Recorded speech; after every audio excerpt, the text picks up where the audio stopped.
मित्रों चरखे से देश सुधार है, हाँ चरखा का तो बेड़ा पार है।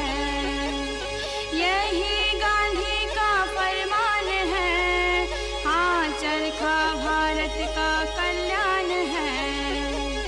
चरखा नारी का श्रृंगार है, हाँ चरखा नारी का श्रृंगार है।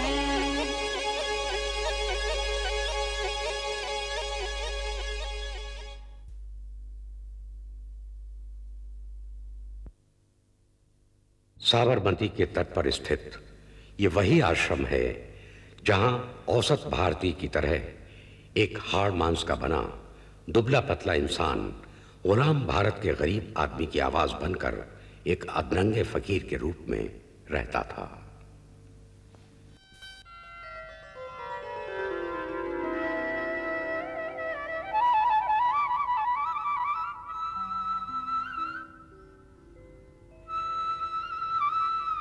प्रयोजन की शुद्धता और ध्येय के प्रति निस्वार्थ भाव से समर्पित इस छोटे से दिखने वाले विशाल व्यक्तित्व का नाम था मोहनदास करमचंद गांधी।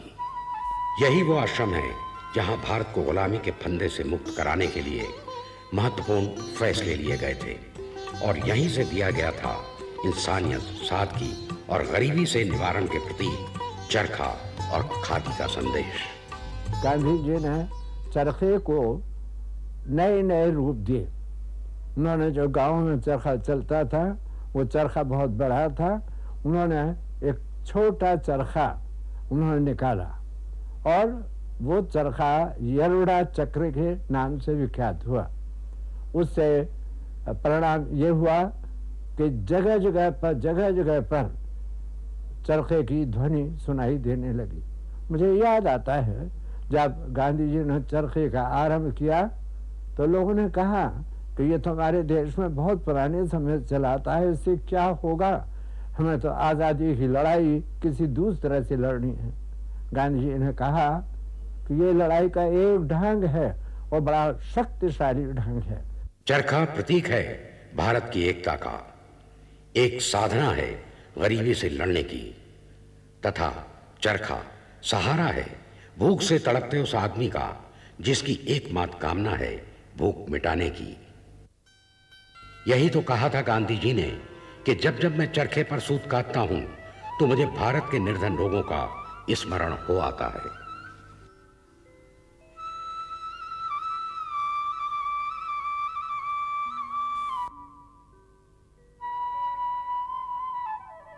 धनवान सोचते हैं कि पैसा उन्हें दुनिया की हर चीज मुहैया करा सकता है, पर क्या कभी उन्होंने कल्पना भी की है कि मृत्यु किसी भी क्षण उनका जीवन दीप बुझा सकती है। चरखे में कोई ऐसी खासियत या अनन्यता नहीं है, वो गरीब से गरीब आदमी सहित सभी का है। इसीलिए वो हमसे विनम्र बनने और अपने अहंकार को पूरी तरह मिटा देने की अपेक्षा रखता है। चरखा सर्वाधिक सहज, सरल, सस्ते और व्यवहारिक ढंग से आर्थिक क्लेश की समस्या का समाधान कर सकता है। गांधी जी ने कहा था यह राष्ट्र की समृद्धि का और इसीलिए स्वतंत्रता का प्रतीक है।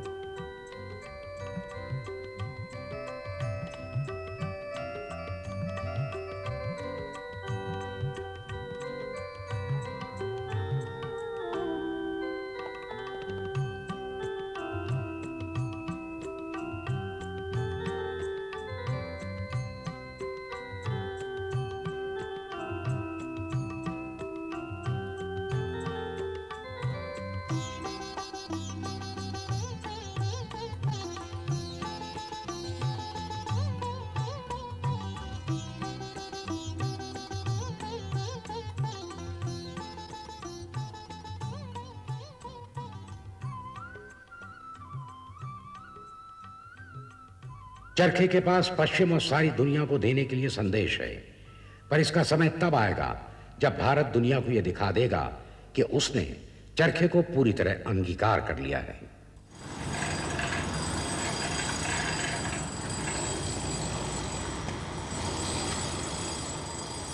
चरखे का संगीत मनुष्य की आत्मा के लिए मरहम जैसा है। चरखे से जो सूत काटते हैं वो जीवन के टूटे ताने बाने को जोड़ने की शक्ति रखते हैं। चरखा सत्य और अहिंसा का प्रतीक है। चरखे से सम्राट अशोक की याद आती है, जिन्होंने शांति और अहिंसा के आधार पर एक साम्राज्य की स्थापना की थी। यदि चरखे की तुलना अशोक चक्र से करें तो इसका अर्थ है सामान्य से दिखने वाले चरखे में प्रेम के सदा परिवर्तनशील समय चक्र के दर्शन। बापू ने चरखे की तुलना सूर्य से भी की है तथा गांवों में प्रचलित हस्तशिल्पों को सौर मंडल के विभिन्न नक्षत्रों के रूप में देखा है। सूर्य जैसे सौर मंडल के सभी नक्षत्रों को प्रकाश और ऊर्जा देता है, चरखा भी उसी प्रकार हस्तशिल्पों को समृद्ध करता है।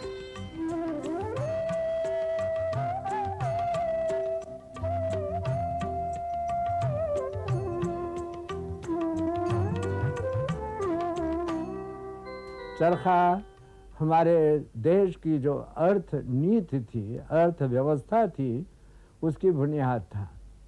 गांव में चरखा बराबर चलता था और उसके द्वारा जो खादी तैयार होती थी वह हमारे देश को पवित्रता देती थी और एक प्रकार से एक सूत्र में बांधती थी। गांधी जी ने उस कार्यक्रम को उठाया और उन्होंने यहाँ तक कहा कि देश में घर घर चरखा चलाओ, मैं 1 वर्ष में तुम्हें स्वराज्य दूंगा। मुझे याद आता है कि जिन घरों में कभी भी चरखे के दर्शन नहीं हुए थे उन घरों में चरखा पहुंचा और ऐसे लोग जो कभी भी चरखे को चलाने में विश्वास नहीं करते थे उनका विश्वास पैदा हुआ।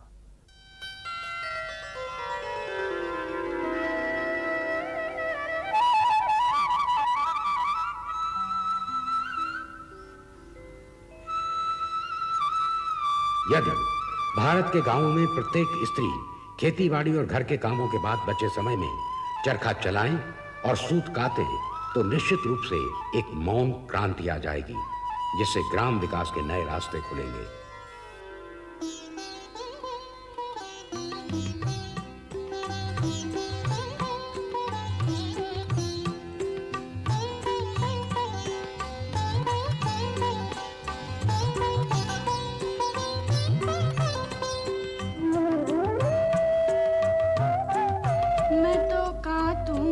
चरखा करूंगी भजन, मैं तो कातूंगी चरखा करूंगी भजन, मुझे गाड़ा स्वदेशी मंगा दे सजन। चरखे का वैज्ञानिक अध्ययन हमें समाज को जानने और समझने की शक्ति देता है। इसीलिए जब तक हम चरखे से संबंधित विविध विज्ञानों का गहराई से अध्ययन विवेचन नहीं करेंगे, तब तक चरखा हमारे हाथों में भारत की आजादी के संघर्ष का प्रभावी अस्त्र नहीं बनेगा।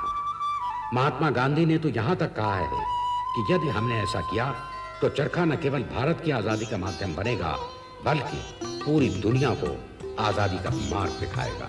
उन्हीं दिनों दक्षिण अफ्रीका की कुछ समस्याओं को लेकर के ब्रिटिश सरकार से बात करने के लिए बापू लंदन गए हुए थे। जब वहाँ से लौट रहे थे 3-4 महीने रहने के बाद, तो रास्ते में उन्होंने किताब लिखी हिंद स्वराज। उसमें उन्होंने जाहिर किया कि मनुष्य को अपनी मूलभूत आवश्यकताओं के लिए स्वयं श्रम करना चाहिए, श्रमाधारित जीवन होना चाहिए और स्वावलंबी भी बनना चाहिए। अन्न वस्त्र के मामले में भी उस समय तक उनको चरखे का कोई विचार नहीं था, कुछ ख्याल भी नहीं था कि चरखा क्या होता है। करखे का शब्द उन्होंने इस्तेमाल किया था। जब वो स्वदेश में वापस आए 1912-1913 में, तब यहाँ उन्होंने आश्रम की स्थापना की, तो मिल का सूत लेकर के करघे पर कपड़े की बुनाई करते थे। ख्याल ये था कि आश्रम अपने अन्न और वस्त्र के मामले में स्वावलंबी हो। तब एक मिल मालिक ने उनसे कहा कि महात्मा जी, आप जो ये काम कर रहे हैं ये तो आप हमारे ऊपर आश्रित होकर कर रहे हैं। अगर हम चाहें तो आप सूत देना बंद कर दें और आपका सारा काम नष्ट हो जाएगा। तब उन्होंने बापू को बताया कि पहले हमारे देश में सब जगह चरखा चलता था। बापू ने अपने आश्रम की एक अंतेवासिनी बहन थी, गंगा बहन, उनको कहा कि तुम ढूंढ के लाओ चरखा। गंगा बहन गई और घूम घूम के देहातों में घूमती रहीं तो बड़ौदा राज्य में बीजापुर नाम के गांव में एक किसान के घर में उनको एक चरखा मिला, उसको लेके आई। फिर बापू ने विठलदास जैरजानी थे जो कि बम्बई भंडार के मैनेजर थे, व्यवस्थापक थे, उनसे कहा कि सुना है कि पंजाब में चरखा चलता है, पंजाब भी जाके देख करके आओ। तो जैरजानी भाई पंजाब में आए, उन्होंने यहाँ का भी चरखा देखा। उसके बाद चरखे पर शोध शुरू हुआ और चरखे को लेना शुरू किया गया।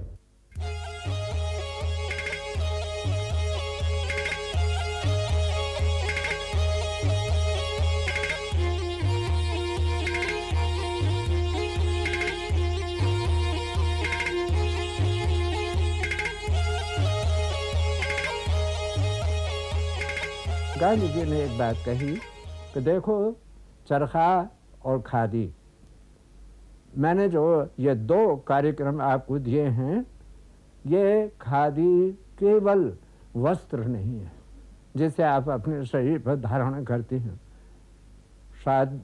खादी का जो अर्थशास्त्र है वो उसे गहरा है।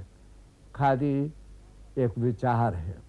जवाहरलाल जी ने बाद में कहा था कि खादी आज़ादी का बाना है, आज़ादी की पोशाक है, लेकिन गांधी जी ने कहा कि नहीं, खादी उससे भी अधिक कुछ है।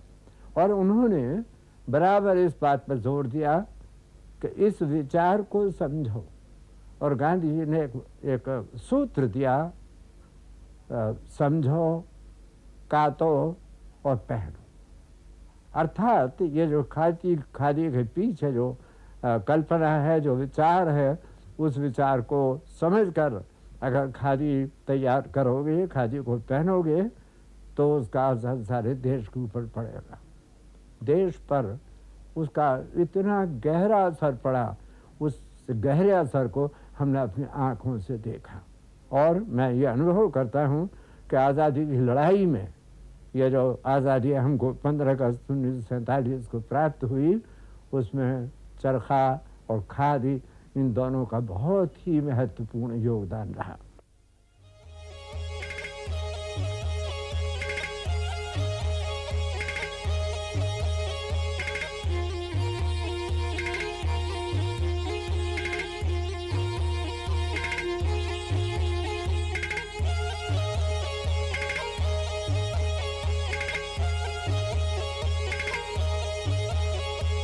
खादी के इस कार्यक्रम के लिए जागृति उत्पन्न करने के पीछे बापू का मकसद ये भी था कि आम लोगों को हिंदुस्तान के बुनकरों के जीवन, उनकी आमदनी और उनके सूद प्राप्त करने में होने वाली कठिनाइयों की जानकारी भी मिल सके। बापू ने एक जगह लिखा है कि अन्न सत्र जो चलते हैं, लंगर चलते हैं, भूखों को खाना खिलाया जाता मुफ्त, मैं उसके सर्वथा खिलाफ हूँ। किसी भी व्यक्ति को बेकार रख करके और मुफ्त खाना खिलाना यह पाप है। इसके बजाय उसको काम देना चाहिए। हमारे देश में आज तो 94 करोड़ लोग हैं, उस समय तो 30-32 करोड़ थे। इन सब के हाथ हैं, इन सब के पास काम करने की गुंजाइश है और इनके हाथ में कला भी है। इस कला को उन्नत करना चाहिए और हर एक सारा समाज जो है स्वावलंबी बनना चाहिए। साथ में उसके पीछे यही भावना थी कि जितना भी उत्पादन हो वो विकेंद्रित पद्धति से हो। अब बड़ी बड़ी मिलें खड़ी की जाएं, बड़े बड़े दानवाकार यंत्र खड़े किए जाएं और उत्पादन उनसे हो और उस उत्पादन को आम लोग खरीदें, ताकि उनके पास काम कुछ नहीं होगा और खरीदार सिर्फ होंगे वो। उसके बजाय हर व्यक्ति कुछ ना कुछ उत्पादन जरूर करे, जिसको जो भी आता हो। वस्त्र उद्योग है, ग्रामोद्योग है, इसका गांव-गांव के अंदर उत्पादन हो, गांव-गांव के अंदर लोग इसको काम को करें और गांव की सारी आवश्यकता पूरी करके जितनी अतिरिक्त उत्पादन हो वो शहरों के अंदर जाए।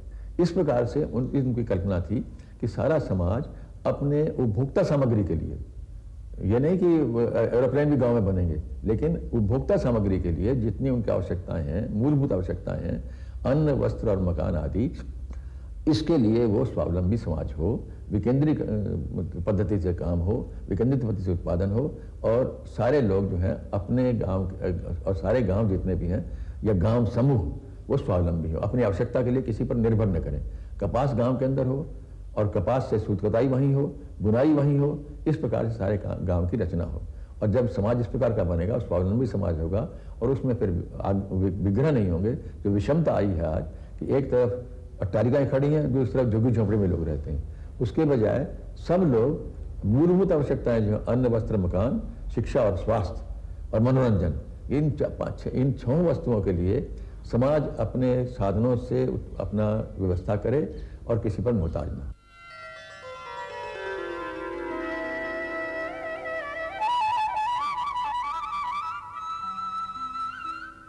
गांधी जी के इस विचार के पीछे राष्ट्रीय और आर्थिक दोनों ही कारण थे। उस समय होता यह था कि ब्रितानी हुकूमत भारत से कच्ची रुई ले जाती थी और उसी रुई से ब्रिटेन की मिलों में बने कपड़े को भारत के बाजारों में बेचती थी, जिसका सीधा असर भारतीय दस्तकार और आम जन पर पड़ रहा था। अंग्रेजों के इसी आर्थिक शोषण के विरुद्ध बापू ने खादी पहनने का आह्वान किया था।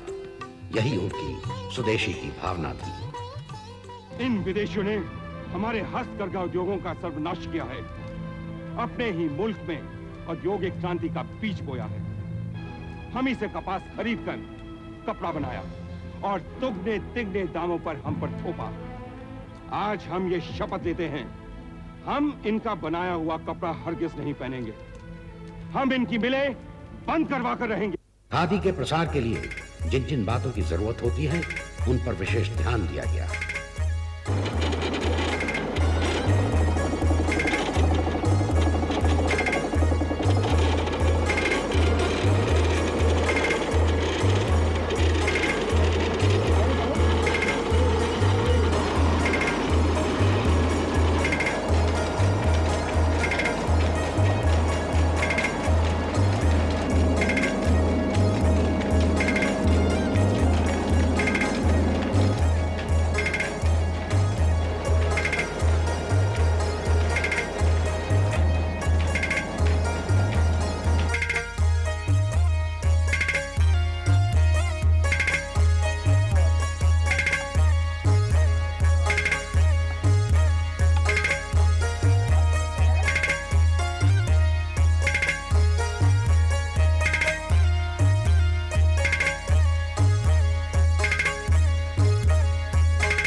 गांधी जी ने खादी को स्वदेशी का प्रतीक बना दिया और कहा कि यदि कांग्रेसी कार्यकर्ता और देशवासी सच्चे दिल से इसे अपना ले तो ग्रामीण आत्मनिर्भरता का नया दौर शुरू हो सकता है।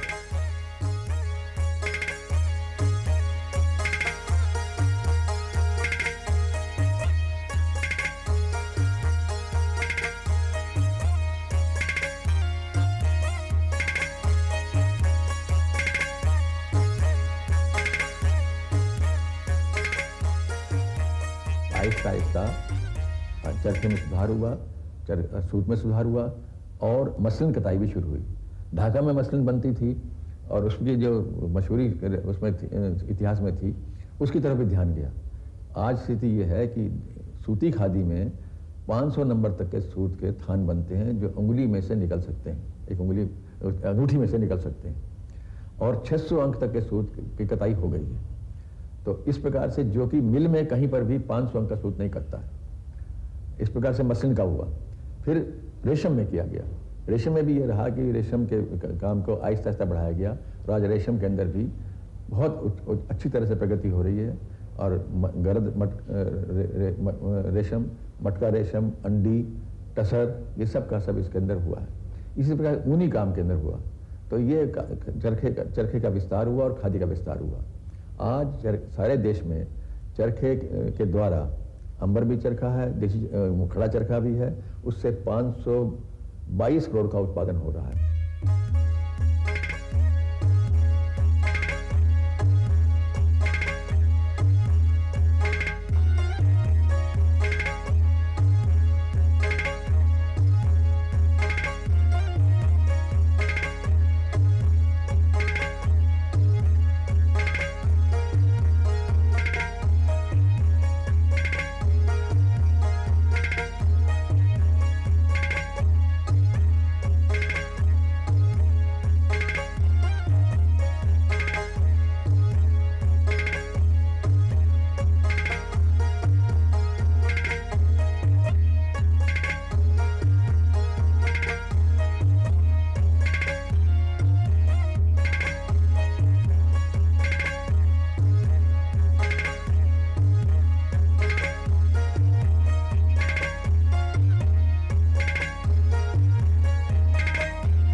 सारा देश तैयार हो गया इस बात के लिए कि हम खादी और चरखा इनके द्वारा हम स्वराज्य प्राप्त करेंगे, क्योंकि उससे एक शक्ति देश में पैदा होगी और वो शक्ति विदेशी सत्ता को यहाँ से विदा करेगी।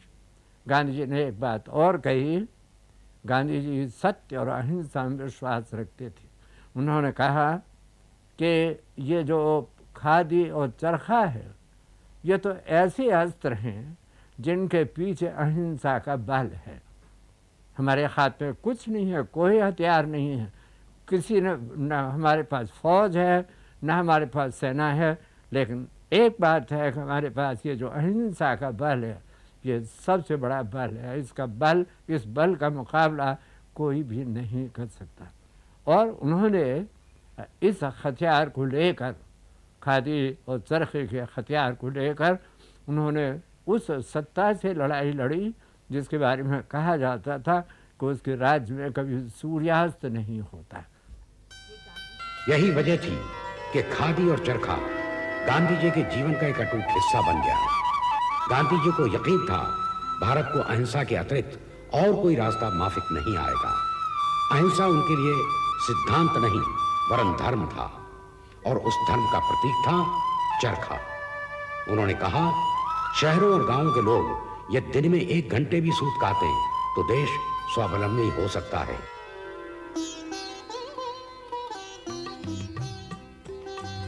चरखे का संदेश उसकी परिधि से अधिक व्यापक है। चरखे का संदेश वस्तुतः शोषण को नकार कर आत्मनिर्भरता और स्वाभिमान को प्रदर्शित करता है।